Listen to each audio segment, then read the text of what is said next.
রবিবার সকালে খুলনা মহানগর দায়রা জজ আদালতে হাজিরা দিতে আসেন অস্ত্র মামলায় অভিযুক্ত রাজন ও হাসিব। হাজিরা শেষে আদালত ফটকের সামনে মোটরসাইকেল রেখেই কথা বলছিলেন তারা। এ সময় 4 থেকে 5 জন দুর্বৃত্ত তাদের দিকে হেঁটে আসেন। রাজন ও হাসিবকে লক্ষ্য করে গুলি ছোড়েন তারা। গুলিবিদ্ধ হয়ে 2 জন মাটিতে পড়ে যায়। এরপরও থামেনি দুর্বৃত্তরা। চাপাতি দিয়ে এলোপাতাড়ি কুপিয়ে জখম করতে থাকে মাটিতে পড়ে থাকা 2 জনকে। আপনার জন্য অবকাশ যাপনের আর বিনিয়োগের সেরা পছন্দ হতে পারে সল্ট বে, যেখানে বিলাস আর প্রশান্তি মিলেমিশে একাকার। এরপরই তারা দ্রুত ঘটনাস্থল থেকে পালিয়ে যায়। আশঙ্কাজনক অবস্থায় গুলিবিদ্ধ 2 জনকে খুলনা মেডিকেল কলেজ হাসপাতালে নেওয়া হয়।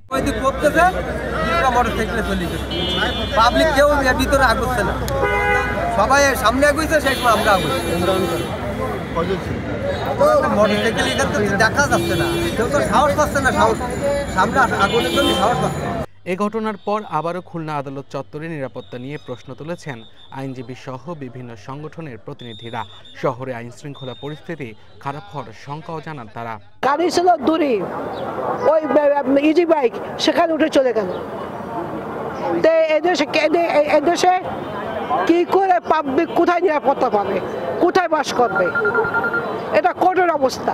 পুলিশ বলছে নিহত রাজনের নামে 6টা মামলা আছে। হাসিবের নামেও আছে একাধিক মামলা।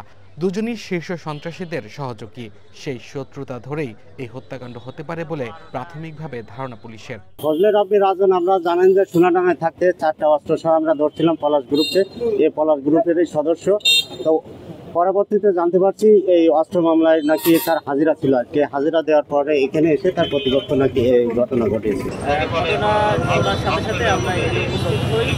উপস্থিত হওয়ার পরে আমরা অলরেডি কর্ডন করেছি এবং পরবর্তীতে আমরা এখানে চেষ্টা করছি যাতে যে তথ্য উপাত্ত আমরা পাই এবং এখানে আশেপাশে কোনো সিসিটিভি ফুটেজ আছে কিনা সেগুলো যাচাই বাছাই করে ঘটনা কি সেটা উদ্ঘাটনের আমরা চেষ্টা করছি। পরবর্তীতে তদন্ত সম্পূর্ণ হলে আপনাদেরকে বিস্তারিত জানাবো। গত 15 মাসে খুলনায় অর্ধশত হত্যাকাণ্ডের ঘটনা ঘটে। আইন শৃঙ্খলা রক্ষাকারী বাহিনীর কড়া নজরদারির মধ্যেও হত্যাকাণ্ড যে হারে বাড়ছে তাতে নগরবাসীর মধ্যে উদ্বেগ ও আতঙ্ক দেখা দিয়েছে। এজন্য আইন শৃঙ্খলা বাহিনীর ব্যর্থতাকে দায়ী করছে আইন ও অধিকার বাস্তবায়ন ফোরাম। তাদের দাবি বিভিন্ন ধরনের অরাজকতা, খুন, ছিনতাই, চুরি, মব অস্ত্রের মহড়া, মাদক ব্যবসা দমন করতে সম্পূর্ণ ব্যর্থতার পরিচয় দিচ্ছে প্রশাসন।